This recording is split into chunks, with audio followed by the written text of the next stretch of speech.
Good afternoon, everyone, and welcome to the final webinar in our 2020 series on workforce planning and business planning for COVID recovery and beyond.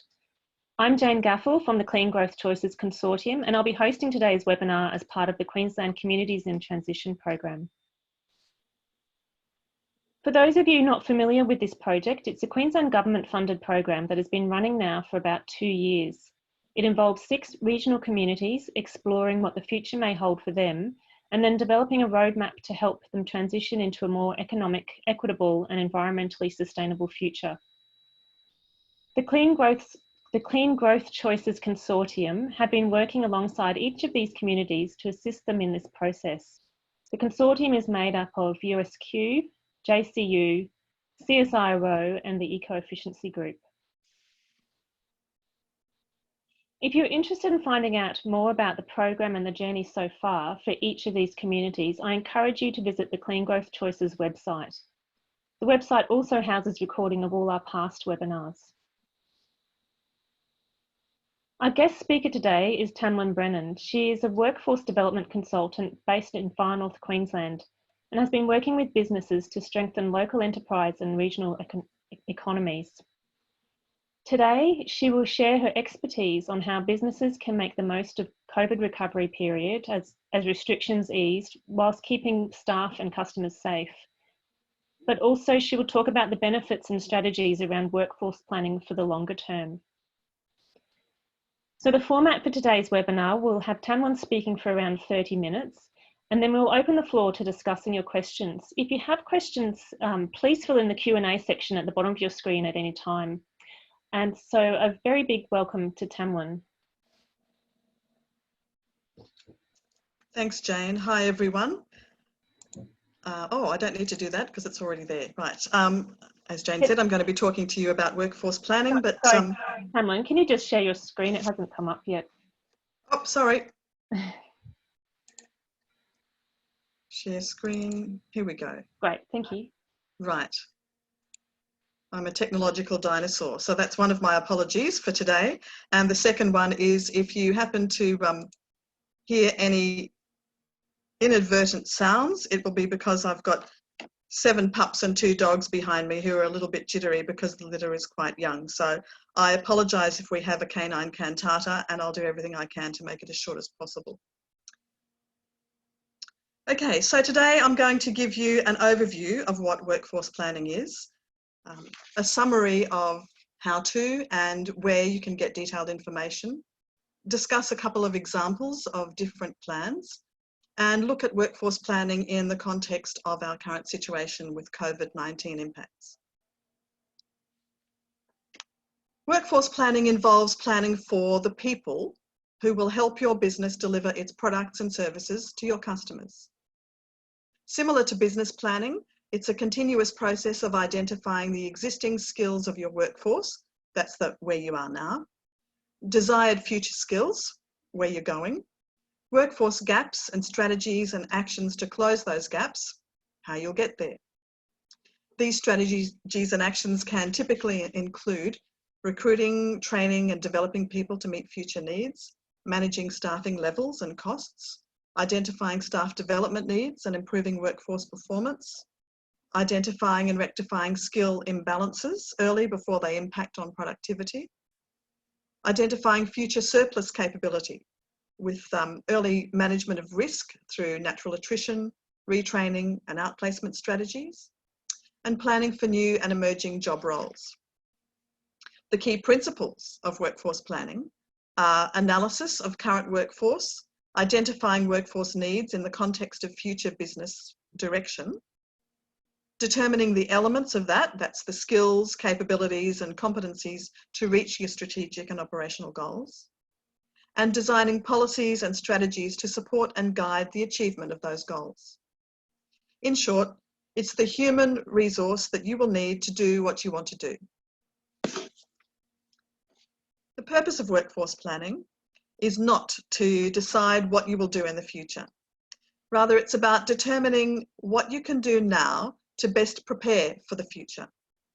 To maximise the benefits of workforce planning, it should be integrated into your business planning.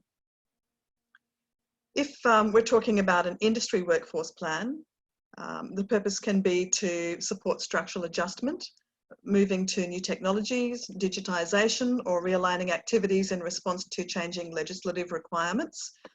For example, a supervision ratio in recreational diving.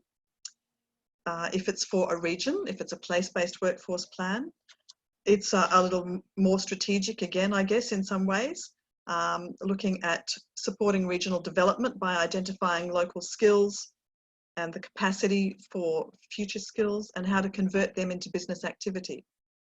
And for a business, it can be about pivoting to take advantage of changing markets, upgrading to new technologies, downsizing or reducing redundant elements, upscaling, or simply to map out how to get the best out of your people for the benefit of the business. It's most effective to have a workforce plan alongside or as part of your broader business plan. And this will help you to have the right people at the right time and place, doing the right things to achieve your business goals. Along with your business plan, your workforce plan will get you and your workforce ready to respond to any changes in your business environment. A workforce plan should be regularly reviewed as changes and challenges do occur. So, who needs to be involved in a workforce plan? Well, that depends on whether it's for your business or your region or for an industry sector. And sometimes industry sectoral plans will also have within them the opportunity or a template that's been created. So if you're part of that industry, you can use that to do your own individual workforce plan. And I know that it already exists for manufacturing and for NDIS through the workability plan.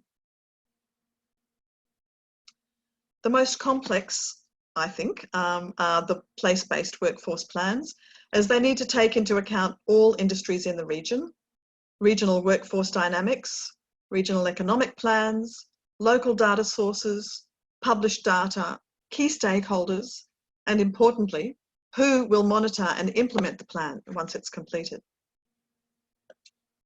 So place-based workforce plans require, as their stakeholders at a minimum, industries, employer reps, employee reps, community organisations.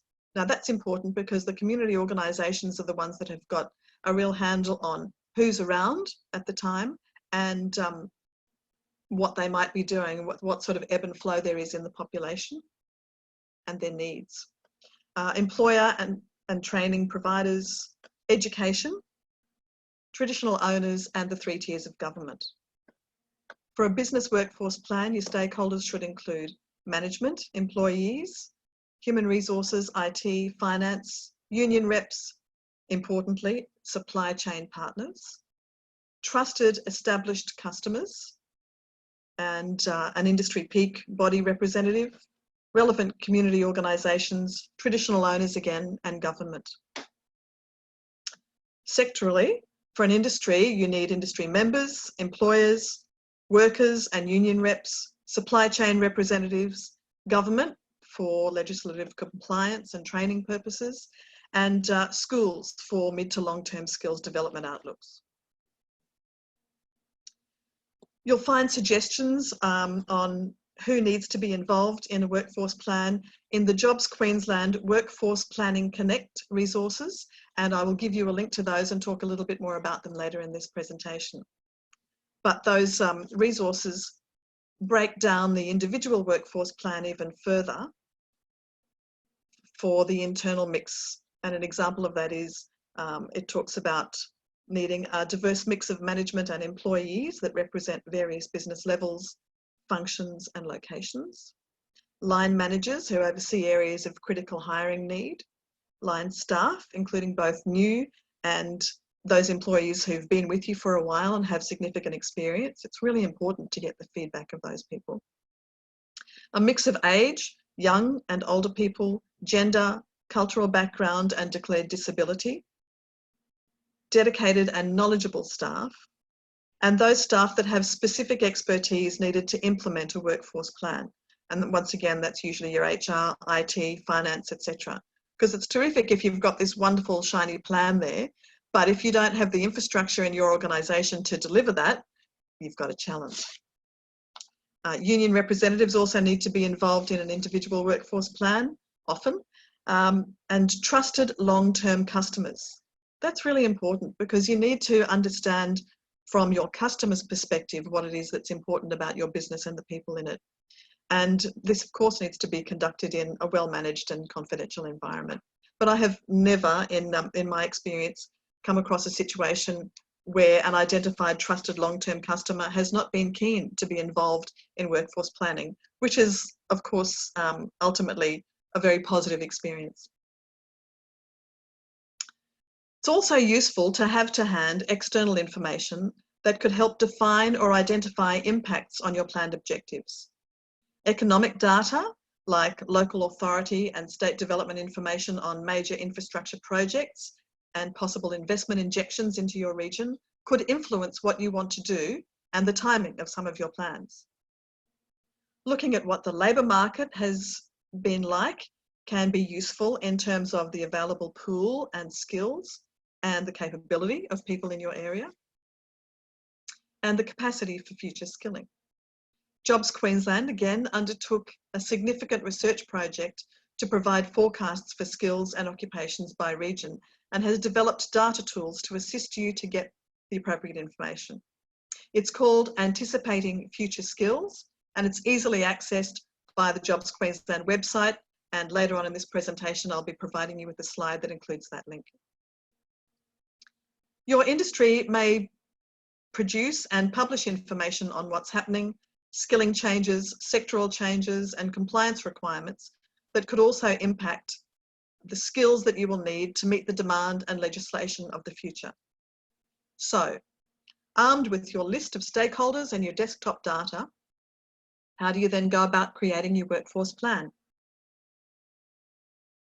First, you need to do a bit more preparation. The strategy of a business will provide guidance on its key functions and activities, including products and services to be delivered. Who's going to do this? Will it be the business owner? Will it be someone in the business like a manager? Or will it be an external person that's contracted? These are all important things to determine before you start writing up your workforce plan. Aligning to a business plan or objectives will help you to focus in on the most important workforce aspects of your business. Workforce information could include who's full-time, part-time, casual, hours of work, qualifications held by your team, and whether or not they're using those qualifications currently in your workforce. It's really interesting to draw that information out of staff in some workforces and see what qualifications and skills they have that they're not using that may apply to your broader workforce. Think about how you're going to communicate with your various stakeholders. Will it be in groups? Will it be face-to-face? Will it be using electronic media? And which media will you use? Usually it'll be a mix of these, for your broader stakeholder group. Staff often have valuable insights into the operational day-to-day that you may not have. So be sure to gather feedback from all and carefully select the few staff members that you want and trust to analyse that feedback. Workforce planning for small to medium enterprises generally has 5 basic steps to it. Firstly, define your business goals. What are the products and services that your business produces or provides? What are your business goals over the relevant time period? And you need to state a time period that you're going to have your workforce plan over. Generally, it would be around 12 months. I wouldn't go any longer than 2 years. But if you have some business building strategies, you might want to have some workforce elements that go beyond 2 years. And certainly at the moment, you want to be looking probably at the next 6 months. Considering the significant changes that have been brought about in the first 6 months of this year. In this current context where COVID-19 restrictions are in place and impacting activity, what will happen, for example, at the end of September when JobKeeper and I think the expanded Job Seeker finish? Do you need to plan for a graduated uptake? Is this going to be an impact on your business? These are all questions that you need to consider. Know your current workforce. Who are they? What skills do they have? Where are they located? And what are their plans for their work and career aspirations? From this information, you can then consider your future workforce requirements. Next, analyse your current skill capability for existing and future needs, and develop strategies and actions to fill any identified workforce gaps. Then, implement. Put your plan into action, monitor and review your workforce plan to make sure it's achieving what it was meant to, and make any adjustments accordingly. Don't worry about the link at the top there. You're getting that as part of the additional links, but this is a particularly important one, I think. Workforce planning resources are quite readily available. This is one that I recommend. It's the Jobs Queensland resource. It's been quite recently developed. And yes, I am biased because I have had input into this. But it's one that I think is particularly relevant and functional for small businesses. When we developed this as the Jobs Queensland team, there was a lot of consultation with regional and rural businesses and with smaller chambers of commerce. So hopefully it will be a really applicable, functional tool. The Australian Public Service and Business Victoria also have resources that are freely available on their websites that may be beneficial, and Chambers of Commerce and CCIQ do have access to a range of tools, but just beware they may not be free unless you're a member, or sometimes even then. Now, examples of workforce plans. Oh, I've got some messed around pages here.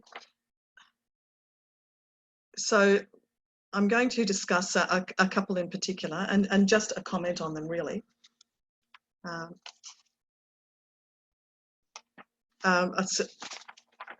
Sorry about that, I just had a brain freeze.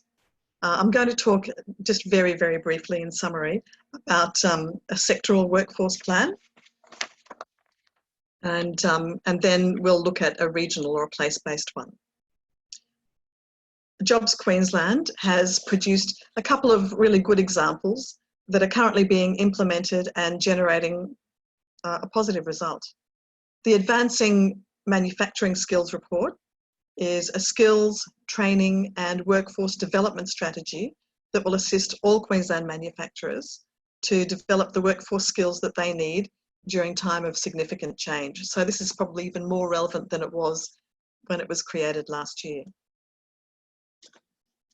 And that's the one you'll see on the bottom left of this PowerPoint screen. On the bottom right, the Fraser Coast Workforce Blueprint. It looks at the industries in growth and decline in the region and how to prepare for them. Already from that plan, I've just actually had a conversation this morning with people down there. They've been able to attract government funds for a regional jobs committee to support the implementation of the plan and to identify what's most important for that region and prioritise it. And they're planning a jobs expo for when things start to get back to some kind of normal, where skills in demand and current jobs on offer will be promoted. Now, what you can do now. We are in an environment of having to plan and create COVID-safe workplaces, and that means some minor changes for some and some significant changes for others. Government announcements are prevalent and support is available. The best places for that are the Jobs Finder for Queensland Government support and business.gov.au for Australian Government support. In Queensland, the WorkCover website has some resources that you might find useful and generic information for the most part, although this is just a snapshot of the screen for the WorkCover website. On the bottom right, you'll see some useful links which will guide you to industry-specific information. The Australian government's Safe Work website has a function that helps you to find the most appropriate information for you and your industry.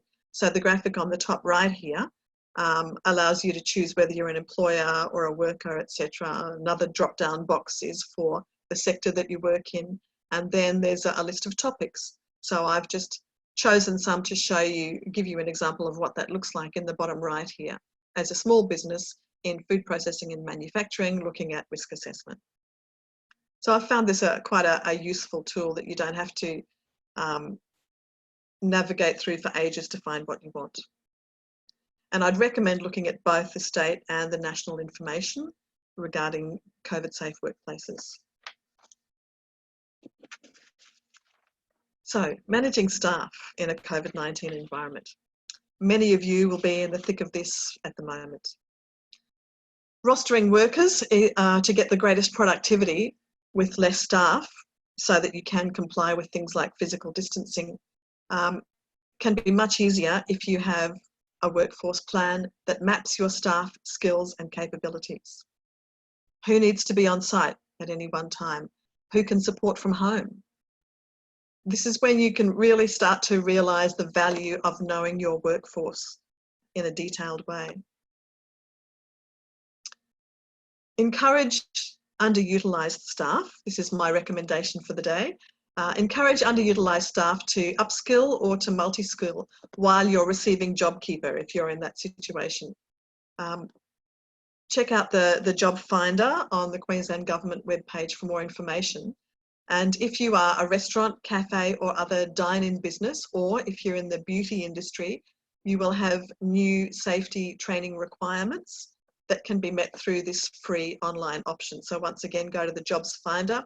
You'll see a TAFE link there, and that can take you straight to the safety training that you need to continue to or to once again function in our current environment. But I really would like to stress the fact that this is now a very good opportunity for a lot of businesses where you have underutilised staff and you might be maintaining them through JobKeeper to get some training to help your business, to upskill for things that you might need, or to help those staff who you may not be able to continue for the long term, to have some skills that will enable them to go on and find work elsewhere. And another important thing, do you know the minimum income required to keep your doors open? It seems like a simple thing, but a lot of businesses I speak to don't actually know that. What do you need to, for example, pay staff, insurances, meet compliance, regulatory requirements, pay for your utilities? If you can look at this on a daily or weekly basis, it will help you as part of your determination about who can stay on, who can come in, what skills and roles are your priorities. And if you have a business plan, this should be really clear. But if not, it might be worth going through this exercise of just answering those questions so that you can be prepared. And going through this process will assist you to focus on business as the restrictions start to relax. I've just shown you there a couple of, the bottom one is CSIA, that's the Community Services Industry Alliance. They've got some COVID planning for any businesses who are community services. And in agriculture, you've got the Working in Queensland, which will has got a couple of pretty good little checklists on what you need to do and who you can allow on a farm and who you can't. Just as a couple of examples. Right, planning for the future. This is a good time to start planning for the future of your business. There are data tools that can assist you to look at what opportunities there might be in 1 or 2 years' time, what industries and occupations are experiencing growth, and if that's going to occur in your region. So again, Jobs Queensland has done some pretty significant research here, and they've produced a report that is freely accessible to all on their website called Anticipating Future Skills. And if you scroll to the bottom of that page, you will then find some more in-depth reports, and 4 data tools at the bottom, which even I up here in Cairns on my laptop can access pretty easily, amazingly, because there's a massive amount of data behind these. And they will allow you to look at, within the SA4, within the statistical area, what industries will grow or contract under 3 different scenarios, and what that means for occupations and skilling qualifications in your region. So what they've done is they've looked at some base labour market and skilling data. They've extrapolated that to see, what they've forecasted that into the future, 2 to 5 years, I think, ahead. And then they've shocked that with 3 different scenarios. And even though it was done last year, it's still quite relevant, and you can use it for what's happening at the moment. Those 3 different scenarios they shocked the data with are a significant increase in population, in migration to the state, a 50% drop in resource prices. Now, while we haven't necessarily had that specifically, we have had a significant economic shock with the short-term closure of a lot of our industry. So you can probably use that in the same way. And I think the 3rd scenario was digital disruption. So you can look at your region and occupations or qualifications under each of those scenarios and see what it might mean for the growth, stagnation or decline of those in your region. So it's really worthwhile planning tool. Oops, sorry. So in conclusion, just summarising a few things, I'd suggest start with the end in mind with workforce planning. Be clear about what you are trying to achieve by undertaking a workforce plan. Articulating this will help you to develop a tailored process and also provides the measure of success for the workforce planning initiative.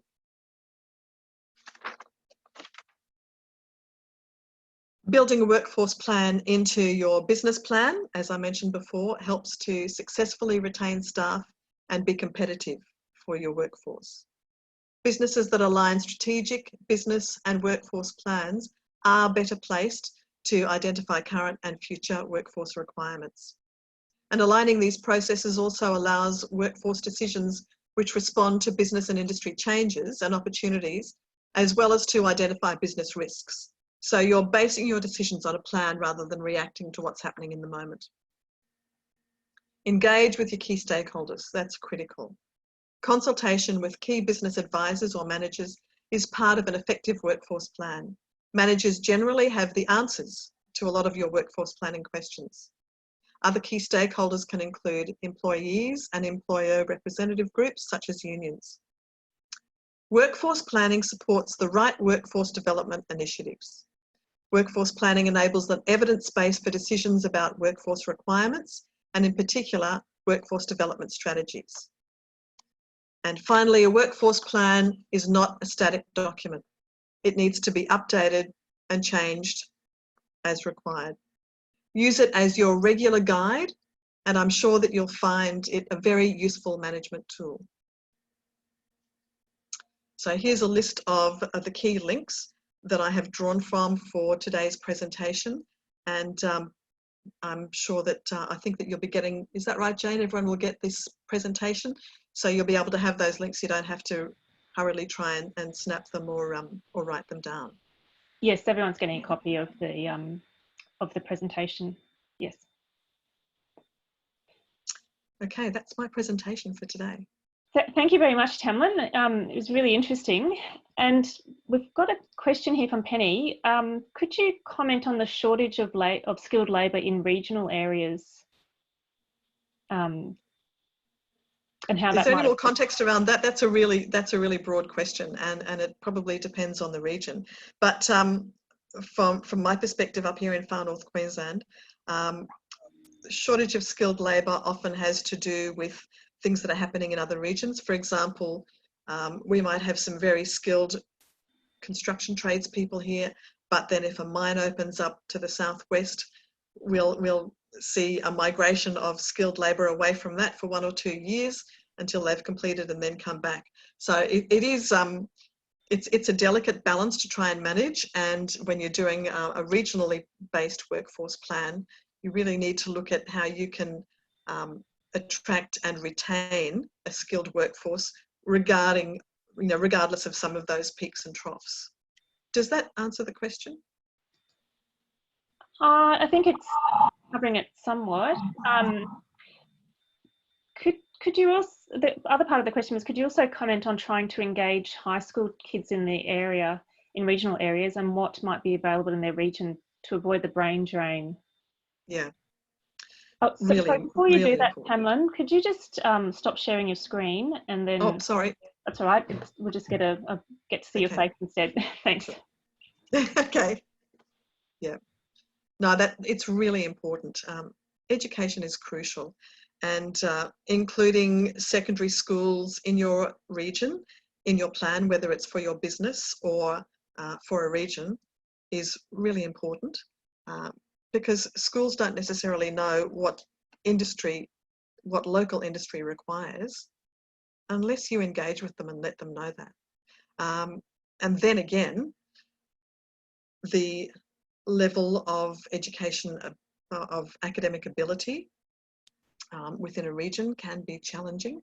We've certainly seen that here in far north Queensland, and particularly outside of the Cairns region, when we get further out into rural and remote areas. It can be a real challenge. There is no short and simple answer to the brain drain, other than to do whatever we can to provide work experience and work placement for young people finishing school or transitioning out of school, to give them a really good idea of what your industry and what your workplace really looks like. I think up until a couple of years ago, I'm not sure what the current data is, there was a 30% dropout in first year university, because young people thought they were going into something that was very different from what they realised it was. Now that might, in some cases that's because it's an academic challenge. In some cases it's because they didn't really understand the qualification or the sector that they were looking at, and that introduction in the first year enabled them to make a decision that it wasn't what they wanted to do. It is a real challenge, and we need to make sure that our schools and our universities in regional areas are reflecting as much as they can the industry growth in our regions.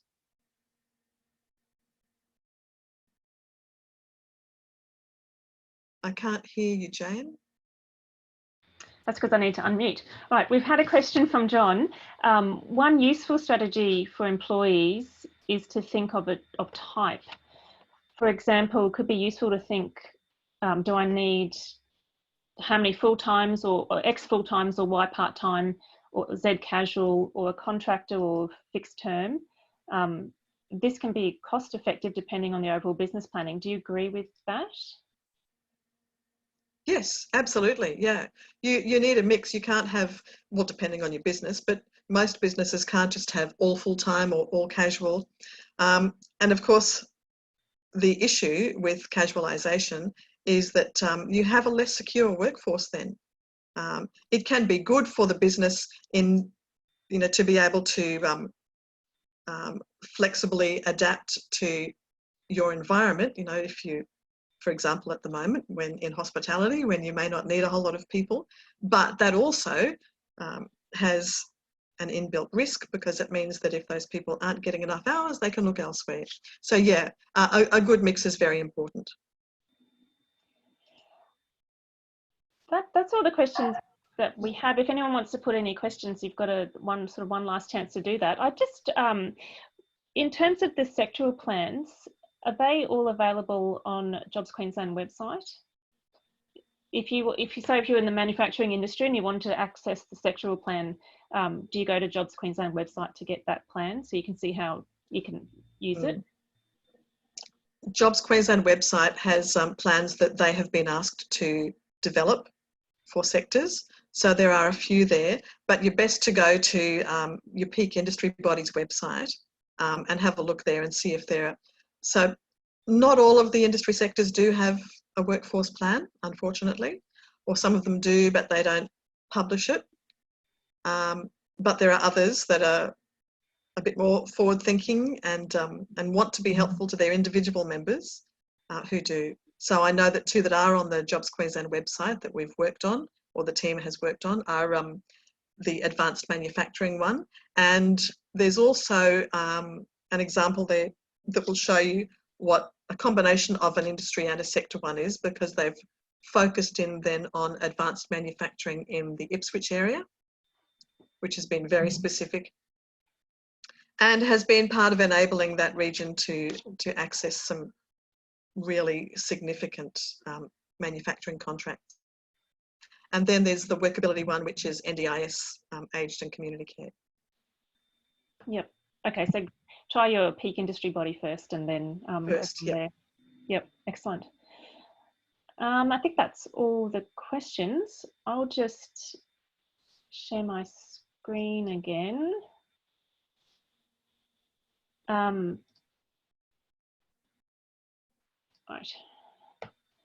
So, thank you very much, Tamilyn, for your very informative presentation today. It was really, I think, really useful to start that workforce planning, especially around the next 6 months, and particularly with the end of the JobKeeper and keeping that in mind for businesses and how they'll become self-sufficient after that assistance is no longer there. I think it will be important to have a look at what comes out of yesterday's announcement about JobMaker, the new strategy coming out of the Australian government. There's no detail available yet, so I wasn't able to analyse it and provide any insight about it for today. But I would say, you know, for businesses who are interested in that to keep looking at that, you know, keep your ear to the ground there. And certainly through my LinkedIn page, I'll be providing comment on that when the detail comes through. That might also help to direct people. Yes, thanks. And I think there's going to be a lot of changes over the next few months, if not, you know, next 6 to 12 months that people need to keep in mind. For a lot of businesses, the impact won't have been significant as yet, but it may be a lag effect, and that's something that we also need to consider. So once again, whether you're busy at the moment or whether you're not busy at the moment and hoping to be again soon, it's probably a really good time to look at some workforce planning. Yep, and on that note, thank you very much, Tamilyn. Just to let everyone know, this is the last in our series for this year. It's been a very interesting series of webinars that we've had this year. However, they're all available, all our past webinars are available on our website, and this webinar itself will be emailed to all those registered for it. And thank you very much for listening.